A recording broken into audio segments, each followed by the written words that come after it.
You are listening to Lighthearted, the official podcast of the United States Lighthouse Society. My name is Jeremy D'Entremont. Welcome. My co-host today is the award-winning volunteer and secretary for Friends of Portsmouth Harbor Lighthouses, Cindy Johnson. Hi, Cindy. Hi, Jeremy. Today is May 12th, 2024, and this is episode 277 of Lighthearted.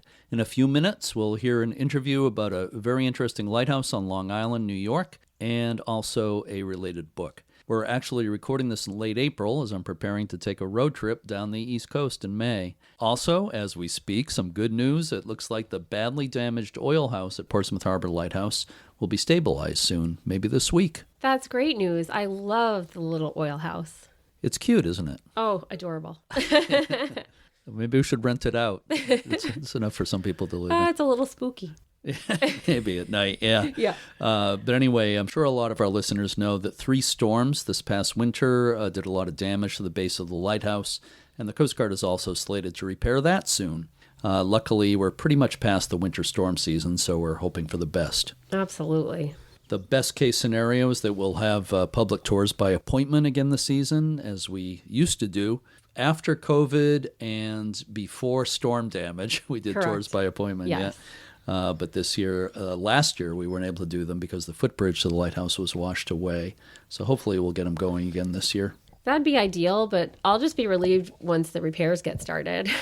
Yeah. It's kind of sad when you look at the place right now. And just to make it clear, you and I are involved with Friends of Portsmouth Harbor Lighthouses, a chapter of the American Lighthouse Foundation, separate from my position as a historian for the U.S. Lighthouse Society. So you and I go way back with Portsmouth Harbor Lighthouse. Well, I do, but you do the most. 23 years to be exact. Exactly. Yeah, back when I was a child. So getting back to the U.S. Lighthouse Society, I want to remind everyone that I will be co-leading a Southern Maine and New Hampshire tour this coming October 6th to 12th, and there's still room available. It's going to be a good one, and I hope we'll see some of our listeners on the tour. Check out uslhs.org for all the details. So let's get to today's interview. Cindy, please help me tell everyone about Horton Point Lighthouse and our guests. Sure, Jeremy. Horton Point Lighthouse is on the north side of eastern Long Island, New York, in the area known as the North Fork. The granite and brick building, which began operation in 1857, consists of a 2-floor keeper's dwelling attached to a square, 59-foot-tall lighthouse tower. There were only 10 principal keepers in the history of the light station, with George Prince's 19 years being the longest stint. The lighthouse was replaced by an automated light on a nearby skeletal tower in 1933. The building was nearly demolished after World War II, but the Southold Historical Society and the Southold Park District Commission stepped in to save it. A nautical museum opened in the former keeper's house in 1977, and there was a major restoration in 1990. Today, the lighthouse and museum are a popular tourist attraction. We have 3 guests today. Deanna Witte-Walker is the executive director of the Southold Historical Museum. Ray Nofi is a co-chair of the Lighthouse Committee. Mary Korpi is a volunteer for the Lighthouse and a Southold Historical Museum Trustee. She's also the author of the book The Lady Lighthouse Keeper, a historical novel based on the life of Horton Point's only female keeper, Stella Prince. I met today's guests when I visited Horton Point with the U.S. Lighthouse Society tour group just about exactly a year ago, May of last year. We had a great visit that day, and it was nice to talk to Deanna, Mary, and Ray again. So let's listen to our conversation now. I'm speaking today with Deanna Witte-Walker, Ray Nofi, and Mary Korpi. Deanna is the executive director of the Southold Historical Museum. Ray is the co-chair of the Lighthouse Committee, and Mary is a trustee of the museum and also a volunteer at the Lighthouse. She's also an author, as we'll talk about shortly. Thank you so much for joining me today, Deanna, Mary, and Ray. Thank you for having us, Thanks Jeremy. for having us. Well, you're very welcome. So I also want to mention that Jill Wilson, who's the other co-chair of the Lighthouse Committee for the Southold Historical Museum, was planning to be part of this today as well. Unfortunately, she couldn't join us. I just want to send my best to Jill. So let's get started here. Deanna, first of all, I just want to mention that I visited, as you know, I visited Horton Point Lighthouse last year. It was just about exactly a year ago in May. with the U.S. Lighthouse Society tour. You and everyone there were so great. I and the whole group enjoyed that immensely. It was a beautiful day there. And I want to thank you again for that.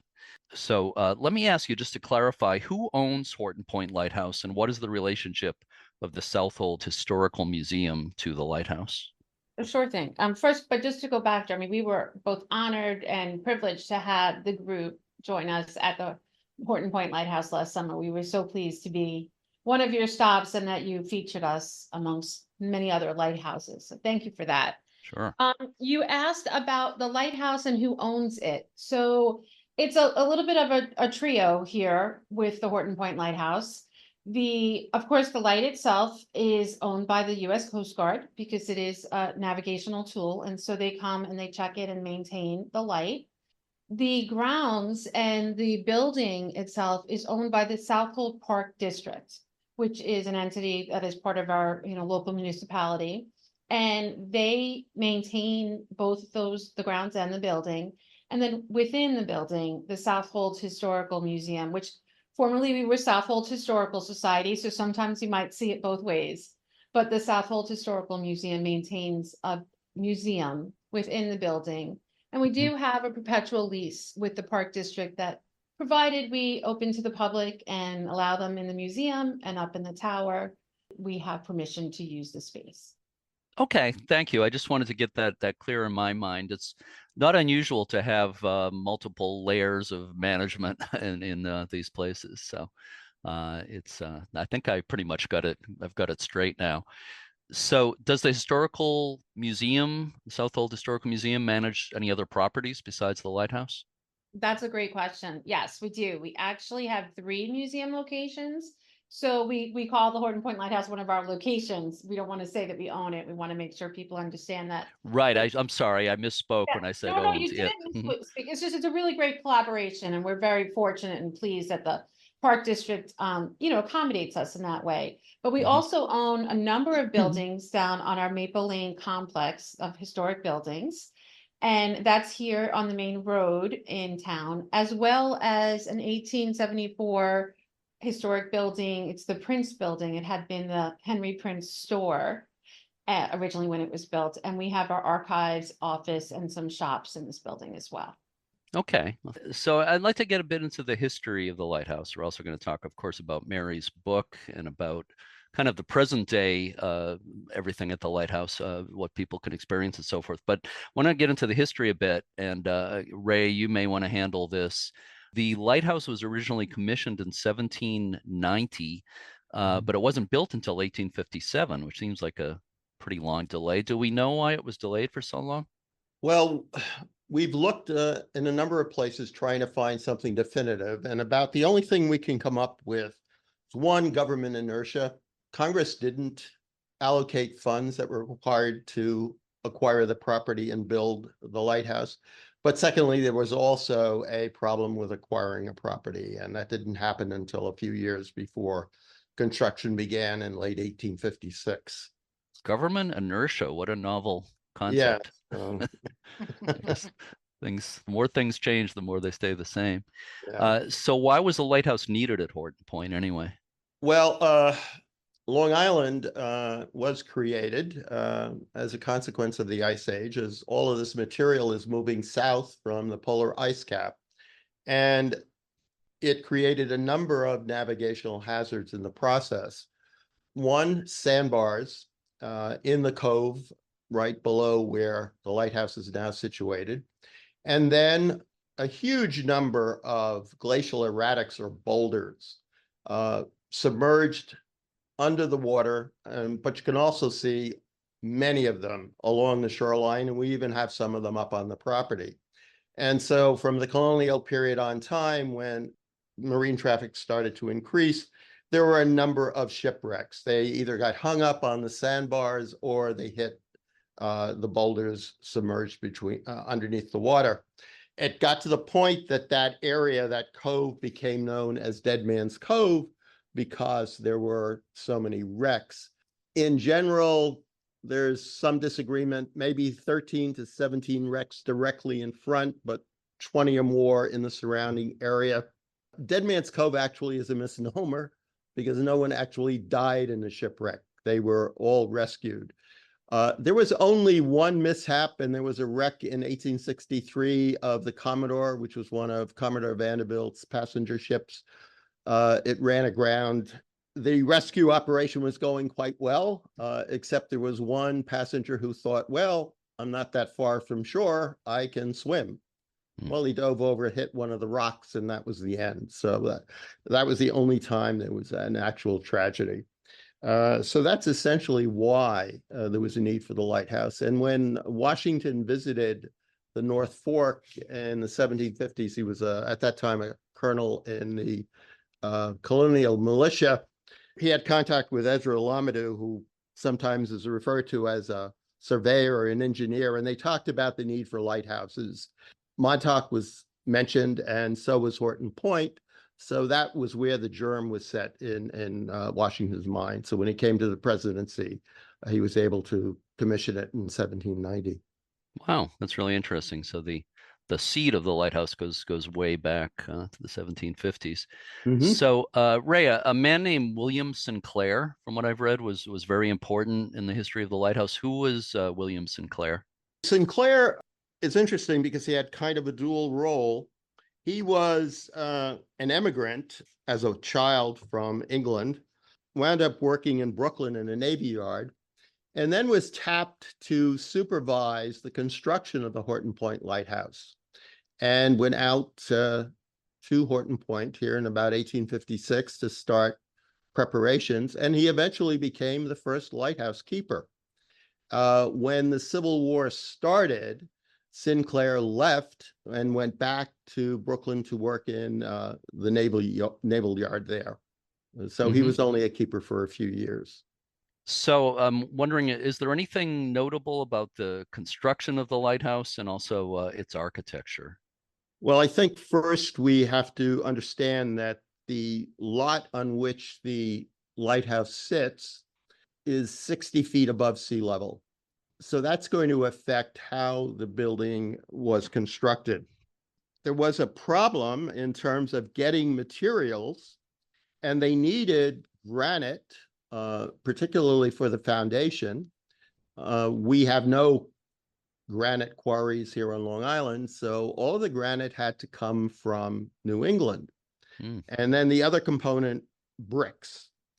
Now, bringing that material, particularly the granite, down from New England, it was relatively impossible to land it in the cove below the lighthouse and get that granite 60 feet up onto the land. So what they had to do was ship it all the way around to the south side of Southold, to our harbor in Peconic Bay. The granite was unloaded, and on the beach, they had a workshop where they cut the granite, and they also landed bricks from various kilns on South Harbor. And then all of those materials had to be taken overland up to Horton Point so that construction could begin. It's kind of interesting if you go to the lighthouse and go down into our basement. They're fortunate to see the big pieces of granite that constitute the foundation, and also the bricks that start to be used to build the cottage. When the lighthouse was built, the 50-foot square tower sat essentially 20 feet east of the cottage. There was a kind of walkway between the two. It wasn't enclosed, so that the keepers or the keeper would be in all kinds of weather, walking outside to tend to the light in the tower. The tower itself is 55 feet high. The lantern would be about 110 feet above sea level. Our light is visible across to Connecticut for about 14 miles, the current light.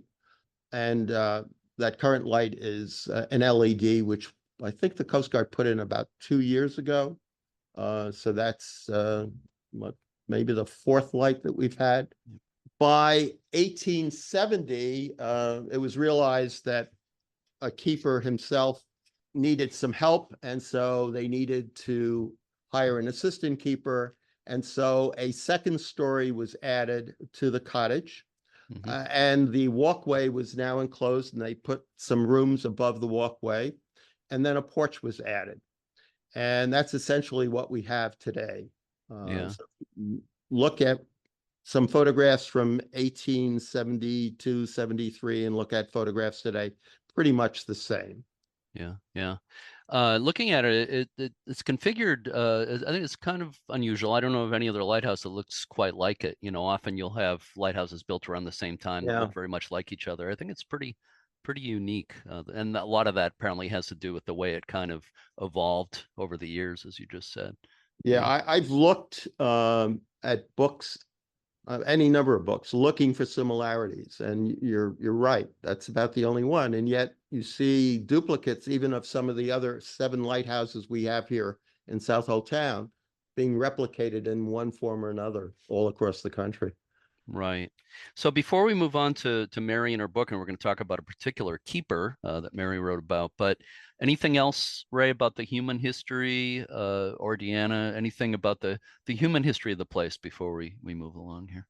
One of the things that we might mention is that from the photographs we've seen, a lot of the keepers were doing some farming around the lighthouse itself. And I think a couple of reasons for that. First, they had to supplement their income, most of them with families, so they needed extra supplies because, if there was a shipwreck, they also had to take care of folks who came ashore. And also access to the village, while in terms of miles, not that far, there were really no roads.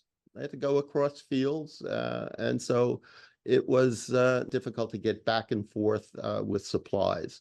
So that's something that I think is interesting.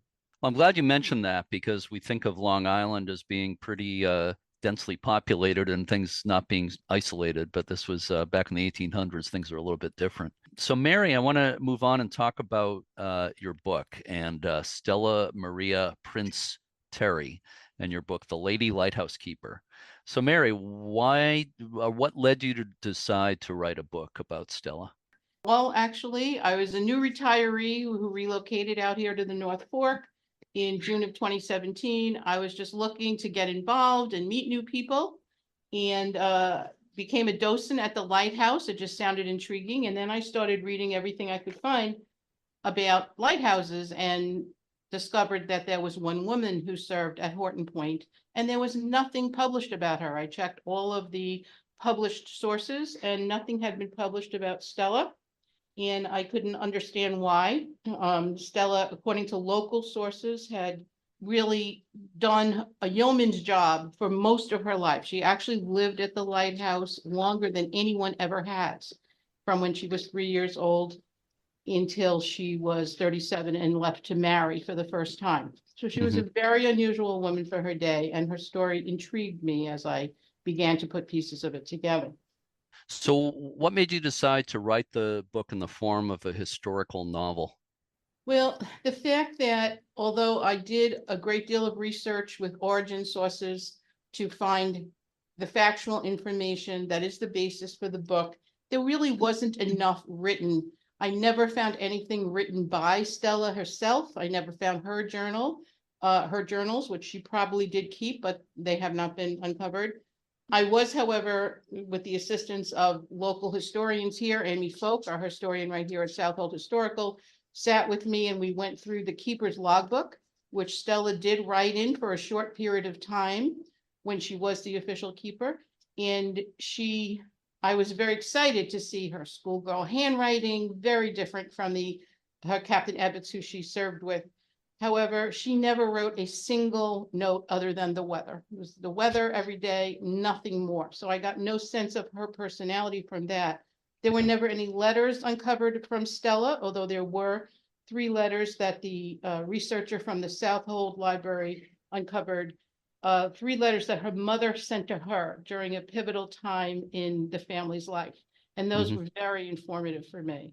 I also spent time at the Suffolk Historical Museum Library. They house the Prince family collection. Stella is a 7th generation descendant of Captain John Prince. And so spending time there, I was able to read journals from Uncle Henry. We're in Uncle Henry's stores building right now. So that was very exciting to learn about Uncle Henry's daily life, and also her cousin Edith, Henry's youngest daughter. So I spent a lot of time reading their journals from the late 1800s and early 1900s to get a sense of life on the North Fork during those years. Sure. As far as keepers logs, not unusual. For the most part, keepers just wrote the weather, and maybe if they purchased some oil or painted the lighthouse, things like that, they might mention it. There are a few who would mention local happenings and gossip and things like that, but that was pretty rare. So very, very typical that she only wrote as little as she needed to. You mentioned already that Stella lived at the lighthouse for a very long time. I think it was more than 30 years, if I remember correctly. Why, explain who she was, why she lived there for so many years. Okay, so Stella was the daughter of George Prince. George Prince, her father, was actually the longest serving lighthouse keeper at Horton Point. And so she came here when she was 3 years old in 1870, and with her mother and her sister, and her father worked here. And then she stayed on after George was fired for cause. So she stayed on as an unofficial helper with the next keeper. Now, she was only officially commended to the position of acting assistant keeper in May of 1903, when the keeper she was serving with, Captain Ebbets, had a serious injury. He fell from a ladder, and he recommended her. She was commended by then President Theodore Roosevelt to become the acting assistant keeper.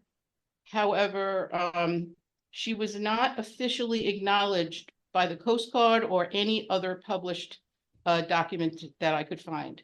So that led me on, when I finished writing the book, that led me into a relationship with the Coast Guard historian in Washington, D.C., to establish Stella and get her listed in their official list of women lighthouse keepers, which was accomplished by February of 2023.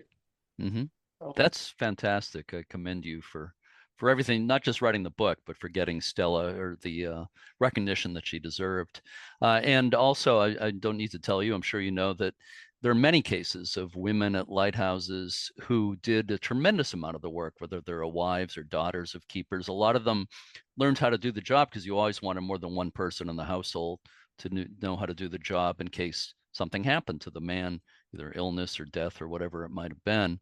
And often, for the most part, that's how some women got the job of keeper. But even aside from that, I'm sure for all her time there, she did a tremendous amount of the work there. Yes, we suspect that it was a big part of why her father was able to stay on as long as he was. I mean, he did ultimately wind up being fired, but he stayed on that long because he had Stella. It's noted in many of the local newspaper stories about the family that Stella did a great deal, took on a great deal of responsibility at the lighthouse, that she was, even as a child, relied on to do jobs. That although children did typically, everyone, as you said, everyone typically pitched in at a lighthouse, everyone would have jobs, but it was noted that Stella really stepped up and took this work very seriously from a very young age. So she was really handling things when her father was not able to. Yeah, that makes a lot of sense. So Mary, tell me about the process of writing the book. I know I've talked to other people who've written books, especially historical fiction and that kind of thing. Did you kind of feel like Stella kind of took on a life of her own and her family members as you were writing the book? Yes, that's very true. Stella absolutely has taken over my life. We have been on quite a journey together. It seems to continue. We do talks, mostly locally as far as Connecticut at this point. And we also do private tours for people who've read the book primarily, and they come out as a group, and we do Stella themed tours of the lighthouse and the town as well, in some cases, depending on what the group wants. As I said, I didn't set out to write a book. I really just wanted to read this book. When I couldn't find it, I started gathering material, and eventually I had 2 trifolds in my office of little bits of information about the Prince family and Stella. And I was like, well, this is more than I can ever say to anybody on a casual tour of the lighthouse. I'm going to have to start writing this stuff down. Most of my writing took place during lockdown. So that was a particularly good time. I was home like everybody else. And friends would actually call during that time and ask me, how's Stella this week? And I would be able to tell them what was happening in Stella's life, and not much was happening in our own. That's funny. I loved when you said we do talks around the area, as in you and Stella, like Stella is actually there with you, and you probably feel that way, I would imagine. I have to say that I recently spoke last fall. I spoke at a church that was the church that Stella had attended throughout her life before she was married. And I figured she probably had been married at that church, but I wasn't certain. And so I contacted Amy Folk. I'm pointing to the next room where Amy is, and asked her. And she said they had recently received a postcard anonymously in the office downstairs, in which was from Stella. It's the first thing I've ever seen that Stella wrote other than the weather. Wow. And on it, it's a picture on the front of that church. And on the back, it says, "This is the church where George and I were married." Now, so we call this the postcard from the grave. This is Stella telling me from the grave at exactly the right moment, yes, this is where George and I were married. It's unbelievable. And I shared that story on the altar that she and George got married at. Wow. So, well, that is what a great story that is. Let me ask you. I know I want to tell people how they can get the book. I know the book is sold at the Lighthouse when it's open for tours, because a number of our people bought copies that you signed for them when we had the U.S. Lighthouse Society tour there last year. But and I think there's an online gift shop as well. Is that right? People can buy it that way. Do I have that right? Yes, Yeah. on the Yeah. Southold Historical Museum website, we have an online shop and it's available there. Yeah, I think it's also available on Amazon, but I recommend that people buy it directly from you. You make a little bit more money for the society that way. So I just want to we'll maybe mention it again before we're done here, but I want to make sure people know how to get the book. But let me ask you, Mary, what kind of reception has the book gotten from the community? Yeah, the reception has been overwhelmingly positive. It's just amazing. I seem to have become something of a local celebrity, much to my honest discomfort. I never realized, but I literally have people come up and get excited about meeting the author. It's kind of strange to me, but yeah, people love the book. I think particularly people who enjoy local history. It's very much rooted. That book is local history is part of, a major part of that book. It's also people who are interested in women's history, because Stella's story is very unique for a woman of her day.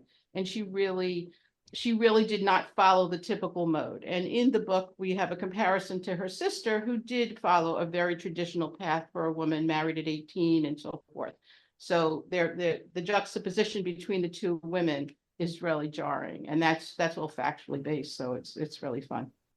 Yeah, I'm glad you said that, because again, it's not just a lighthouse story. It's got a much wider scope, really, in many ways.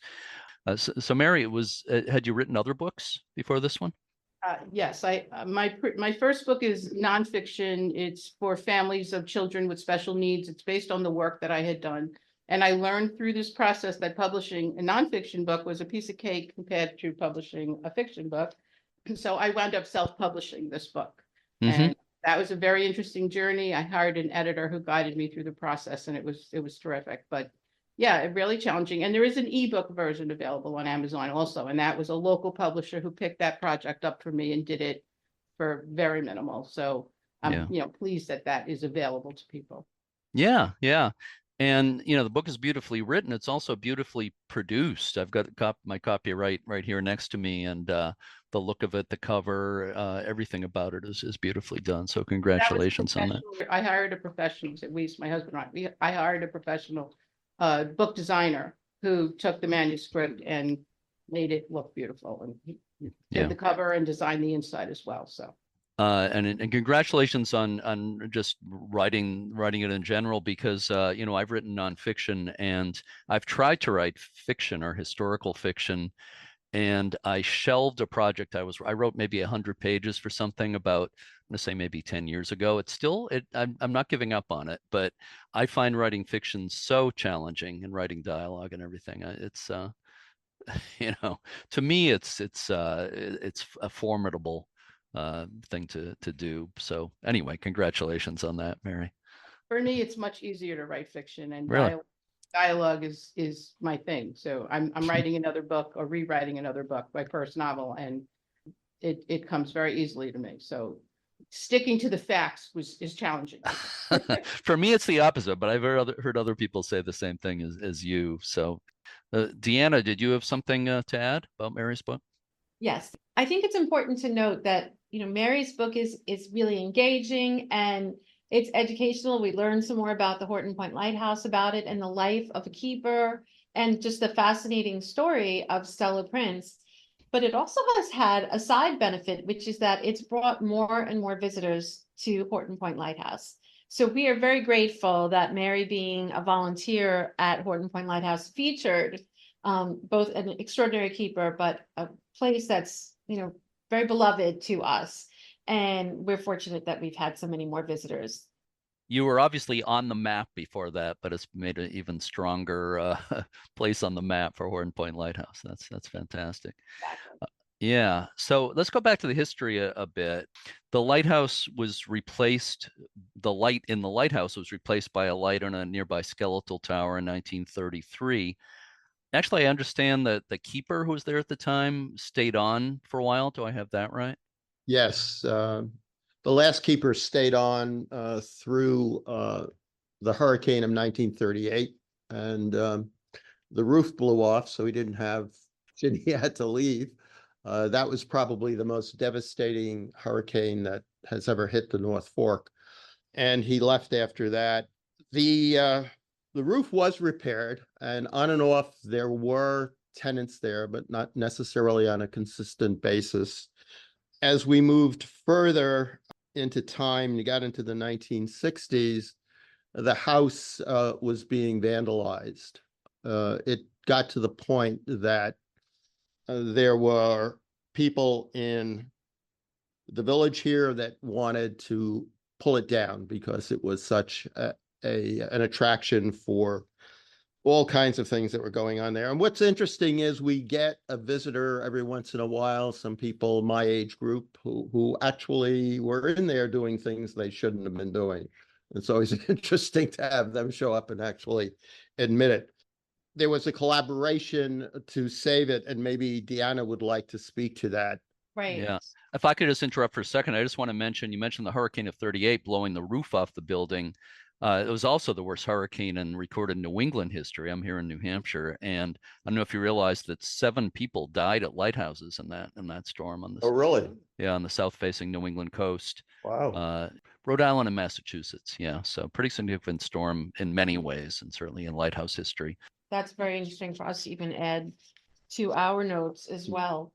Obviously, the hurricane, we knew that it was up there, but of the lighthouse people that perished, unfortunately. I would mention also during this time, Ray made mention of visitors who sometimes talk about having spent some time in the lighthouse when it was closed, and perhaps they shouldn't have been there. This past season, we had someone walk in to the museum with a box that looked like a battery box, and inside of it was a gargoyle that he explained the story had been that his family members, uncle, father, had been up at the lighthouse fooling around and had taken the gargoyles off of the tower. That's something that's, somewhat difficult to prove, but it is coming directly from a family member. And so we now have that gargoyle as part of our collection. So an interesting story. But after that time, when the lighthouse really had been in disrepair and had been vandalized, the front porch had come down, the iron steps were removed. There was a movement between the Southold Park District and the Southold Historical Society to try to get someone living in the building. And so the director of the Southold Historical Society worked with them, and they were able to get some power and accommodations so that there was an apartment inside of the building. And that was helpful to help prevent some vandalism. But then, as the 350th anniversary of Southold Town, as we were settled by the English in 1640, as 1990 was approaching, there was a big movement to have the lighthouse fully restored. And so a group of volunteers, beginning around 88, commissioned the Coast Guard to try to have the skeletal tower decommissioned and the light moved to the original tower. And indeed, by 1990, this was accomplished. Mhm. Today, there is a flagpole that's in the spot where the skeletal tower was, and we do have the beacon, the last beacon that was up there. But fortunately, the light has been put back into its original spot, Mhm. and we have a full museum on the first floor for people to come and visit. And as you know, with anything, there's always more artifacts to show and more to share with the community. So by 2006, the exhibits were completely redone. And then last year, in 2023, once again, we updated the museum. So there's always something new for visitors to come and check out.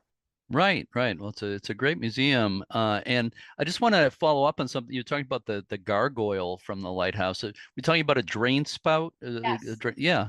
They were replaced. So there were replicas made. We have the molds and they were replaced. So we now have gargoyles that are very similar. Okay. But Yeah. this is, believed to be one of the originals Right. Okay. It's pretty unusual. I know of a couple of lighthouses in Maine that had those gargoyle downspouts.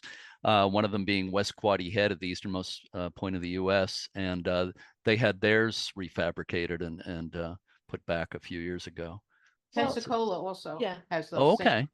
Cool. Yeah. So that's at least 4. Maybe there are others as well, but it's pretty rare architectural feature. So let's talk a bit more about the museum that you just brought up, Deanna. Could you or Ray or both of you describe a little bit more about what's in the museum for people to see? As Deanna mentioned, the museum was reconfigured last year. That came about as a result of Jill and I talking to our docents about what was in the museum. And there were a lot of things there that were not particularly pertinent to the maritime history of Southold. And so we thought, well, it's a time to step back and look at everything and perhaps re-envision what we want to display. So now, as visitors walk in our front door and you move to the right, we have an exhibit on the Bayman. Southold town, since its founding in 1640, people principally made their livings either on the land as farmers or on the sea as fishermen. So there's a nice exhibit with information about the Bayman, some of their Bayman tools. And then we morph into a related area, whaling, and we have a concentration on one of the most famous whalers here on the East End, and that's Captain Henry Green. And we're very fortunate to have a lot of artifacts coming directly from descendants of Captain Green. We have a whole case dedicated to that, including he and his wife's wedding china from 1823, the complete set. We only have pieces of it on display now, but we do have the complete set. And so that's kind of interesting to see. We have our collection has a huge amount of scrimshaw. We've narrowed it down to one case and we try to alternate our pieces every year. So we've got a nice scrimshaw collection as well. And then as we move further into the museum, we concentrate on the keepers and the keepers' lives and the various implements that they used while they were tending the light. We actually have their workbench there. When we reconfigured the museum, we now have a permanent poster with all of the keepers and their terms of service. And we also have another poster with the timeline of Horton Point Lighthouse going all the way back to the commissioning in 1790 to the present. And then we have a Fresnel lens. It unfortunately is not the one that was originally in the tower. When the skeletal structure was put on the lawn and the original lens was moved, it was taken down to Maryland and put in storage. And that was a third order lens. When the museum was put together, and I guess it was Cliff Benfield asked for the original one to come back, they couldn't find it. So the Coast Guard loaned us a fourth order lens, which we have on display now. And then we have a replica of the lantern that preceded that, and some photographs of these lanterns that were on the skeletal structure on the lawn. And then, of course, we give the visitors access to the tower. So that's the other element in the museum building proper and tower. But outside, we have a building, and you may have seen it when you visited us the last time. On the side, it says Tail of the Whale. And in that building, we have the skull section of a finback whale, kind of interesting exhibit. And then on the lawn, we have the anchor from the Commodore wreck in 1863. So that's essentially what we have for visitors to see and hopefully enjoy. Yeah, I really enjoyed it when I was there, and I'd love to get back sometime because, we only had so much time with the group there that time. So I'd like to Oh, get I back. did. I forgot to mention one thing. Yeah, Yeah, a couple go of ahead. things. I'm sorry. In the museum, we also have an exhibit on the USS Holland. The first United States Naval submarine base was right here on the North Fork in New Suffolk. So we have an exhibit on the USS Holland. And then we have another one on life-saving stations. This one particularly about the life-saving station in East Marion, formerly called Rocky Point. And then there's another room which we call the Bayman's Room, but we now use it as a place for rotating exhibits. This year, we're going to be doing an exhibit on soaring Southold, that is aerial views of Southold town over time. So that should be kind of interesting. That sounds great. Tell me, when is the Lighthouse and Museum open? Well, we are seasonal. We find that our volunteers are mostly available seasonally, but also this is a very popular area to be in the summer, as you can imagine, with the water and the landscape, the farms. It's certainly the best time to be out here is the summer, in my opinion. So we're open Memorial Day weekend. We begin on the Saturday of Memorial Day weekend, and we stay open through mid-September. And we're open Saturdays and Sundays from 11:30 a.m. to 4 p.m. That allows us to get 2 shifts of volunteers, so no one's there all day.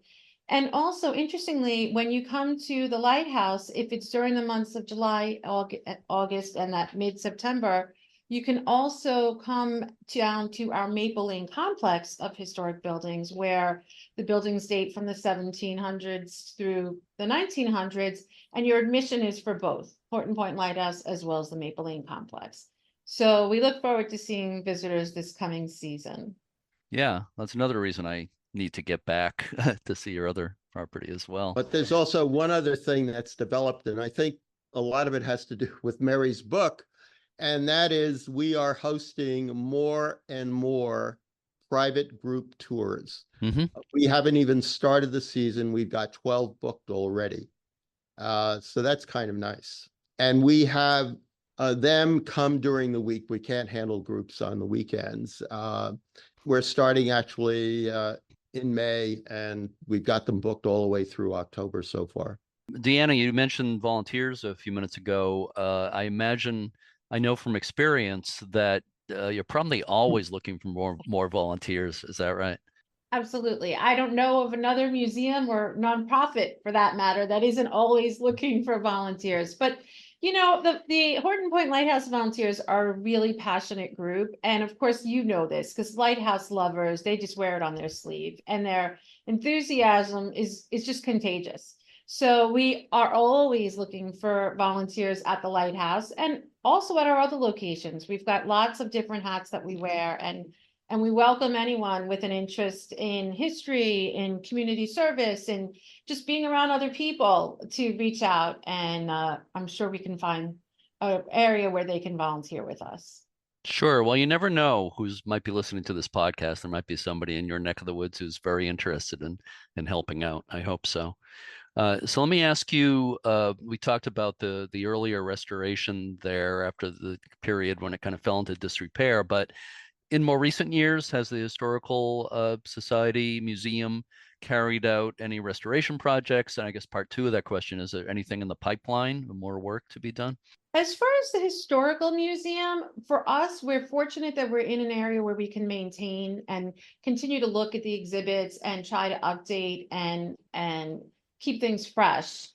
There is certainly a lot of work for the Southold Park District with the property, and we appreciate, how much care they take and their reception to our requests as well. So obviously being up on a cliff, there are some environmental concerns for the park district. The lighthouse is posed, in a place that is beginning to erode, but fortunately the park district is addressing that and trying to come up with a good solution.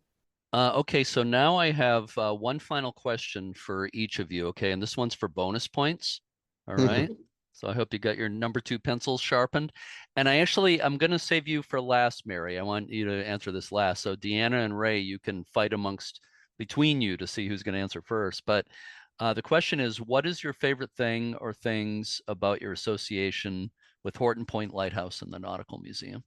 Well, for me, it's working with my fellow volunteers, a great group of people, dedicated.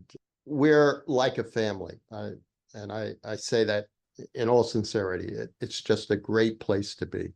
Good answer. I'll give you full credit for that answer. Okay, Deanna?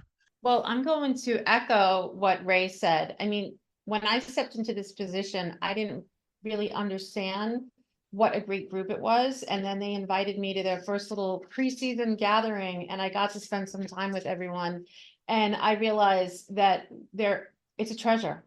And I don't think that our museum would be as enhanced and as special a place if there wasn't each of the individual people involved. And so I'm very fortunate. They make my job very easy, but more importantly, it makes it enjoyable. And I'm happy to come and spend time with these great volunteers. Great answer. I give you an A+ for that. So Mary, I want to direct it to you now, but I just want to add a little bit more to that. I'm wondering what your favorite thing is, not just about your association with Horton Point Lighthouse, but or your experience of writing the book about Stella Prince.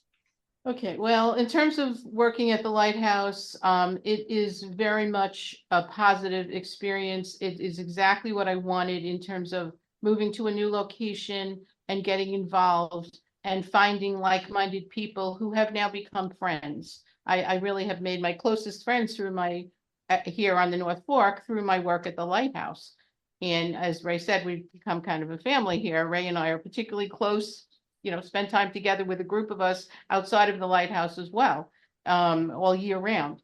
So it really is a very special experience. And I always tell friends who are retiring, find something that you feel positive about, that you feel you can commit to, and become a regular involved. That's the key, to be there regularly. So you really build up those bonds together. We have stories we laugh about. We have history with each other that we talk about. So it's really been wonderful. In terms of writing the book, it's been, very unexpected for me that it would be this popular in terms of, I know it's local, but it is jarring for me to be recognized locally.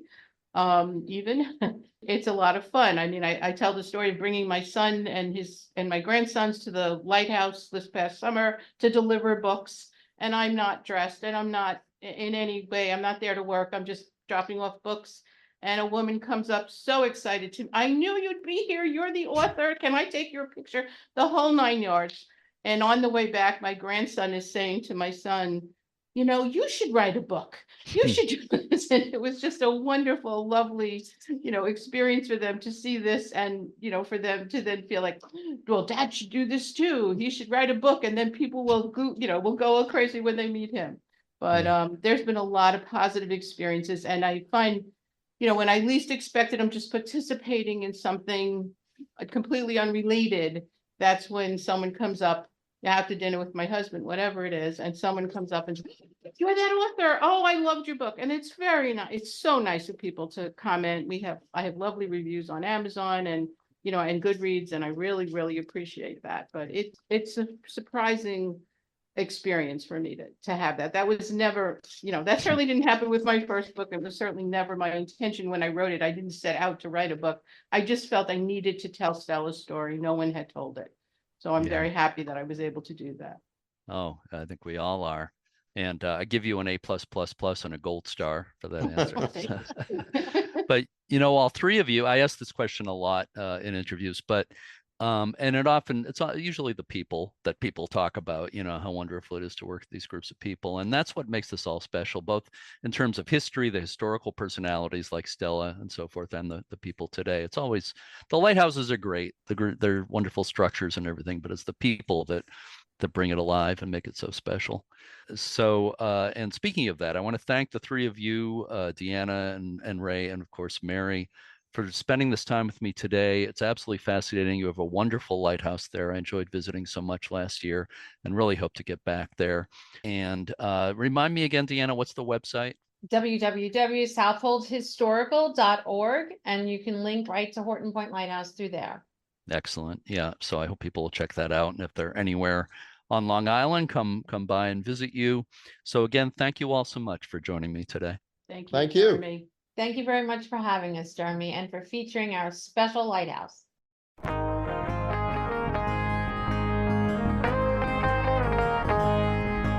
Again, go to southoldhistorical.org to learn more about Horton Point Lighthouse. On the site, you'll find history, visiting hours, an online shop, and more. And by the way, the Horton Point Lighthouse Nautical Museum was recently voted the best North Fork family attraction, so congratulations to them for that. And thanks again to Mary, Ray, and Deanna for the interview. Before we wind down this episode, do you maybe have a quote, Cindy? I do. The American author William Faulkner once wrote, quote, "You cannot swim for new horizons until you have courage to lose sight of the shore," unquote. Amen. Thanks, as always, for co-hosting, Cindy, and happy spring. Of course, happy spring, everyone. Yeah, as we sit here, it was raining earlier, but now it's bright and sunny and kind of feels like spring. Oh, definitely. Yeah. Flowers are blooming, birds are chirping. We'll be back next week with a brand new episode. Until then, to all our regular listeners and our new ones, thanks so much for listening, and keep a good light. Oh,